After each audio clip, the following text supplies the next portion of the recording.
Assalamualaikum warahmatullahi wabarakatuh. Selamat pagi semuanya. Selamat pagi Bapak Muhammad Ali, aku dosen pengampu mata kuliah Transformasi Digital. Selamat pagi teman-temanku semuanya, khususnya Teknologi Pendidikan kelas A, Universitas Negeri Yogyakarta angkatan 2020. Dan selamat pagi teman-teman onlineku pada umumnya. Di sini izinkan saya untuk menyampaikan pemaparan materi mengenai transformasi digital yang berada pada pendidikan tinggi.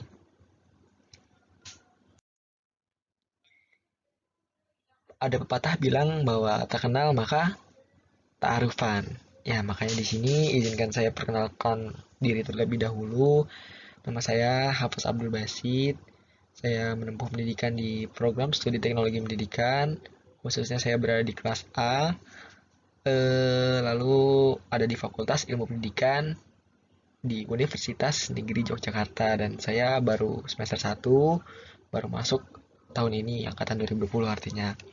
Nah, adapun penampakan saya yang ada di monitor tersebut ya itu adalah diri saya. Baik, langsung saja kita ke materi. Apa itu transformasi digital? Mungkin ada beberapa teman-teman yang belum tahu mengenai apa itu transformasi digital.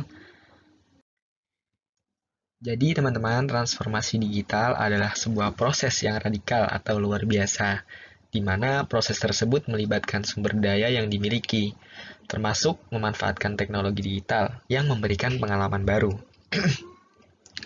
Tentunya pengalaman baru ini cakupannya luas ya teman-teman ya. Jadi pengalaman baru ini biasanya berbentuk nilai, bentuk nilai baru. Bisa dalam dunia pendidikan, akses informasi, komunikasi, dan bisnis. Misal saya di dunia pendidikan ya teman-teman, yang dulu kita mengemban pendidikan, menempuh pembelajaran itu secara tatap muka, khususnya pada saat ini, pada pandemi ini, kita dituntut untuk lebih inovatif dan kreatif, maka pendidikan dialihfungsikan ke dalam pendidikan daring atau dalam jaringan ya. Lewat Zoom, memanfaatkan video conference lewat aplikasi Zoom, Google Meet, dan lain-lain sebagainya. WhatsApp group juga bisa, dan lain-lain sebagainya. Akses informasi. Mungkin kalau pada zaman orang tua kita, informasi bisa didapatkan melalui koran, majalah. Namun sekarang informasi dapat diakses lebih mudah. Dapat di dapat dapat di apa dapat diakses melalui dengan gadget, dengan laptop, karena adanya internet, jadi informasi tersebar begitu cepat dan mudah. Lalu misalnya ada di komunikasi, yang dulu kita surat menyurat, itu pun bisa seminggu, 2 minggu ya kalau cerita dari orang tua. Sekarang kita bisa memanfaatkan handphone atau smartphone, telepon sekarang, ya berkomunikasi sekarang. Terus juga bisnis dulu jual belinya secara langsung, bahkan dulu barter juga ya, barter zaman baheula lah, barter. Terus bisnis dengan perniagaan tukar duit, duit dengan barang, dan sampai akhirnya dulu bisnis kita harus perdagangan harus beli ke tokonya langsung, sekarang kita bisa eh, mengakses dengan mudah, membeli dengan mudah, bertransaksi dengan mudah lewat belanja online. Misalnya ada Shopee, ada Lazada, Bukalapak, dan lain-lain sebagainya. Lalu apa yang mendorong transformasi digital, atau faktor pendorong apa saja yang mendorong terjadinya transformasi digital? Di sini saya menyebutkan 4 faktor. Yang pertama ada perubahan regulasi.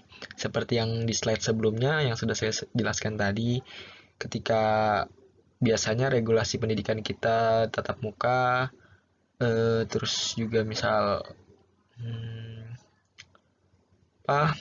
ujian tuh dulu masih menggunakan paper test. Sekarang dengan adanya teknologi digital, dengan transformasi digital, perubahan regulasi, pendidikan bisa kita dapatkan melalui daring, tatap maya ya, video conference, atau juga misal pas ujian Kita juga bisa di rumah ujiannya, yang dulu kita harus datang ke tempat dengan paper test, atau mungkin juga udah ada yang menggunakan laptop ya, PC atau teknologi-teknologi. Tapi sekarang kita bisa akses lebih mudah karena adanya perubahan regulasi. Lalu ada perubahan landscape persaingan. Ada perubahan landscape persaingan yang mana sejatinya memang kita sudah hidup tinggal di zaman revolusi industri 4.0 yang sedikit lagi mau mencapai 5.0 kalau nggak salah seperti itu ya. Maka kemajuan terus berkembang, teknologi terus berkembang, sehingga mau tidak mau kita harus beradaptasi. Kita harus beradaptasi dengan keadaan. Lalu yang ketiga ada pergeseran atau perubahan ke bentuk digital dari industri. Dan yang terakhir, perubahan perilaku dan harapan konsumen. Saya mengemukakan dari 4 faktor ini, faktor yang sudah saya jelaskan tadi, ada beberapa peneliti juga menyebutkan hal lain yang sebenarnya masih berhubungan dengan 4 faktor tersebut, yakni kemampuan digital dan teknologi digital. Maksudnya adalah teknologi digital akan digunakan secara baik oleh siapapun itu, bila mana sumber daya manusia tersebut memiliki keahlian untuk memanfaatkan teknologi digital tersebut. Misalnya memahami cara pakai serta mampu menyelaraskannya dengan proses yang ada. Sehingga teknologi menjadi bagian yang tidak terpisahkan dari kegiatan sehari-hari. Teknologi digital tersebut merupakan salah satu pemicu munculnya peluang yang dapat dimanfaatkan oleh semua orang. Makanya peluang tersebut harus kita manfaatkan, baik itu dari beberapa aspek, misalnya dari model pendidikan, model operasional, bisnis, dan lain-lain. Terlebih lagi kan di dunia digital saat ini semua orang dituntut untuk siap berelasi dengan digital.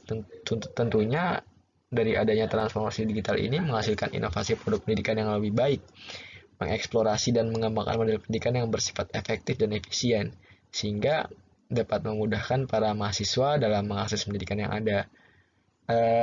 Masih membahas terkait dengan pandemi ya. Misalnya saja saat pandemi seperti ini nih, kan seluruh elemen kelimpungan dengan keadaan. Bingung nih pendidikan harus berlanjutnya seperti apa. Nah, alhasil dengan segala inovasi seperti pendidikan jarak jauh nih atau daring menjadi solusi terbaik.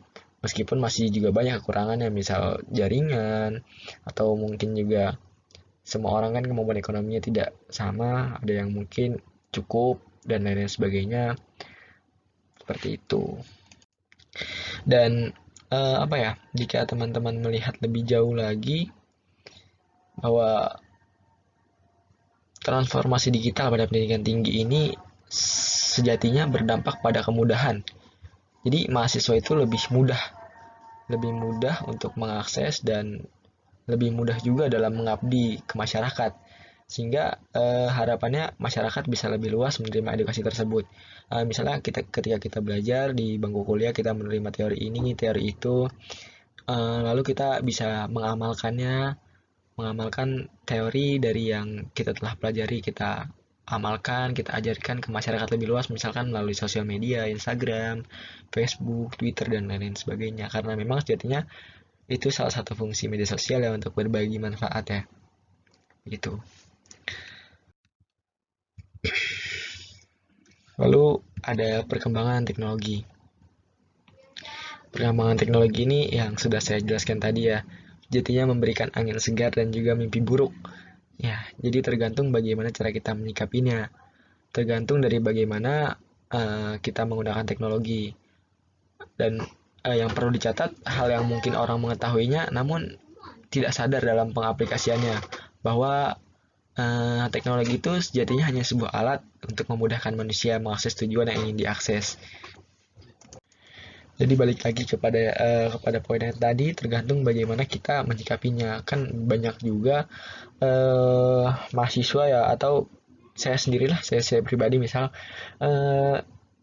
dari teknologi, saya berlarut-larut memainkan gadget saya untuk main game misal, untuk scroll Instagram gak jelas ya kan, terus streaming film boleh, tapi sebenarnya ada batasannya, ada durasinya, dan jangan berlebihan juga. Kalau berlebihan kan memang sesuatu yang berlebihan tidak baik. Maka pada poin itu jelas bahwa teknologi itu hanya sebuah alat untuk memudahkan manusia untuk mengakses tujuan yang ingin diakses. Memudahkan manusia bukan untuk membuat nyaman.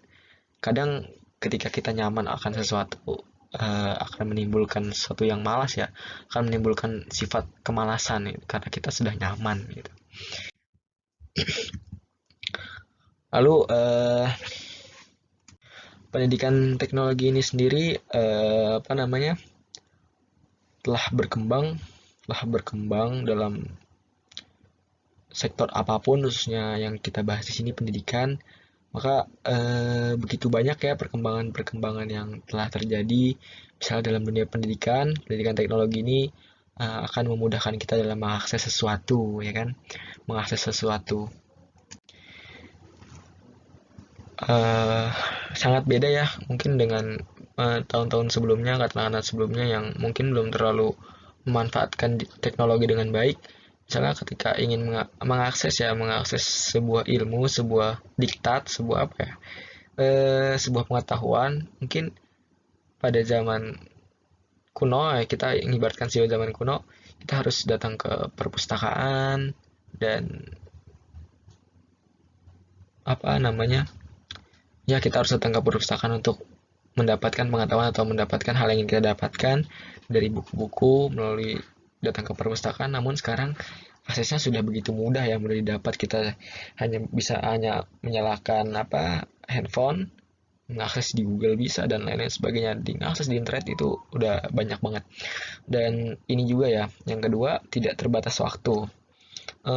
Misalnya gini, ketika kita ingin mengakses sesuatu atau misalkan di dalam pembelajaran daring, biasanya dosen merekam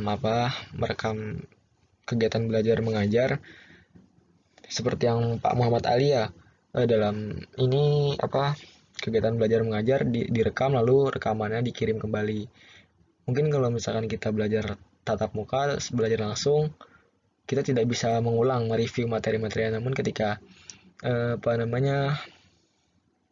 pembelajaran daring bisa kita review kembali dengan kita melihat rekaman-rekaman yang telah diberikan seperti itu. Atau mungkin kita mengakses YouTube, itu kan bisa kita lihat kapan aja, bisa kita akses kapan saja gitu. Lalu juga yang ketiga praktis.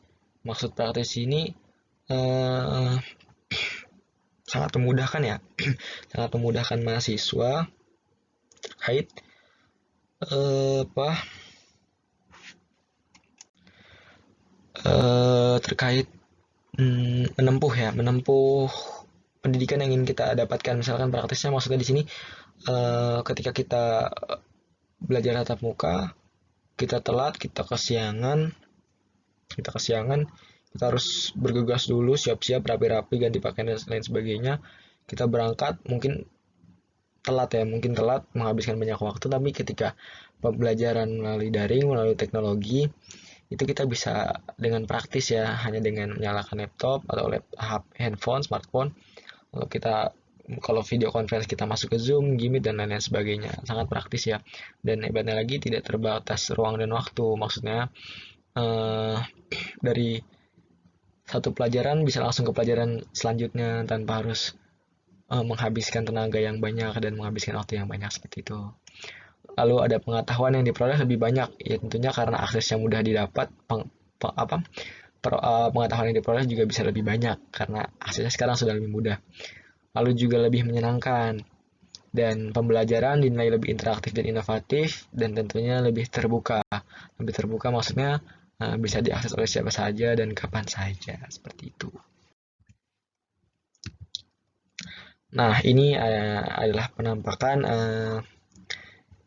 kegiatan pembelajaran daring ya, pembelajaran daring. Ini dia.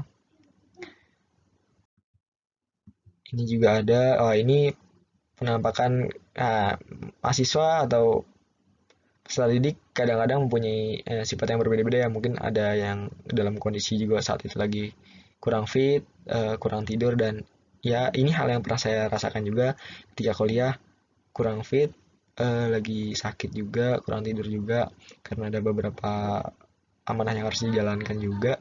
Mana pas kita kuliah ngantuk akhirnya ketiduran deh di depan laptop. Ya ada yang seperti itu. Dan juga nah ini pendidikan yang tadi dibilang perkembangan melalui pendidikan teknologi lebih menyenangkan gitu, lebih asik. Ini juga pernah saya lakukan ya waktu itu, diajak temen untuk diskusi, tapi juga ada kebetulan berbenturan juga dengan kegiatan mata kuliah. Ya hal ini yang terjadi, teman-teman ikut kuliah bareng saya juga kayak gitu, dapat ilmu yang baru juga, dan kita lebih have fun karena setelah kuliah kayak gini kita bisa diskusi lanjut dan ya lebih asik sih pokoknya. Lalu ini ada strategi pembelajaran yang saya kutip menurut Koswara tahun 2005. Ada 5 strategi pembelajaran. Yang pertama ada learning by doing, yaitu simulasi belajar dengan melakukan apa yang hendak dipelajari. Lalu ada incidental learning, yaitu mempelajari sesuatu secara tidak langsung.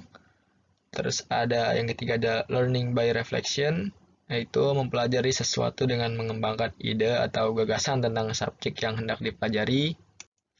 Yang selanjutnya ada case-based learning, yaitu mempelajari sesuatu berdasarkan kasus-kasus yang telah terjadi mengenai subjek yang hendak dipelajari. Dan yang terakhir ada learning by exploring, yaitu mempelajari sesuatu dengan cara melakukan eksplorasi terhadap subjek yang hendak dipelajari.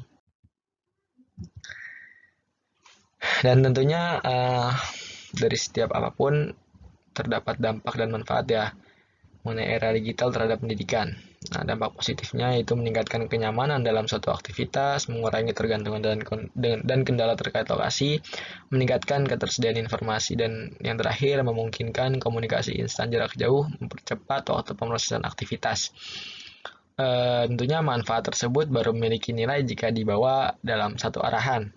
Ya, 4 manfaat ini baru dirasa bernilai jika di bawah satu arahan sesuai dengan kurikulum dan panduan yang telah ditetapkan.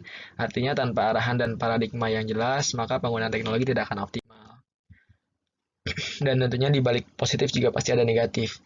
Ya, negatifnya diantaranya ada timbulnya rasa malas karena penyikapan yang salah terhadap teknologi, terjadinya plagiarisme, timbulnya hoax atau pemahaman yang keliru karena saking banyaknya orang yang dapat mengupload, mengakses dan lain sebagainya, makanya akan terjadi timbulnya hoax atau pemahaman yang keliru. Dan yang terakhir mengancam kebudayaan gitu.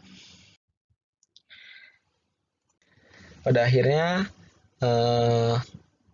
dari materi yang telah saya paparkan tadi dapat diambil garis besar bahwasannya transformasi digital merupakan sebuah fenomena yang tidak dapat kita hindari. Makanya segala sektor harus beradaptasi dengan dunia digital di era revolusi 4.0 ini. Perkembangan teknologi yang demikian cepat di masa-masa mendatang menyebabkan transformasi digital harus disikapi dengan bijak. Artinya, segala sektor, khususnya pendidikan, mempersiapkan diri dengan baik dan penerapan transformasi digital harus jalan dengan strategi yang dimiliki oleh kurikulum instansi pendidikan. Strategi-strategi yang sedang dan akan dilakukan saat melakukan transformasi digital harus disesuaikan.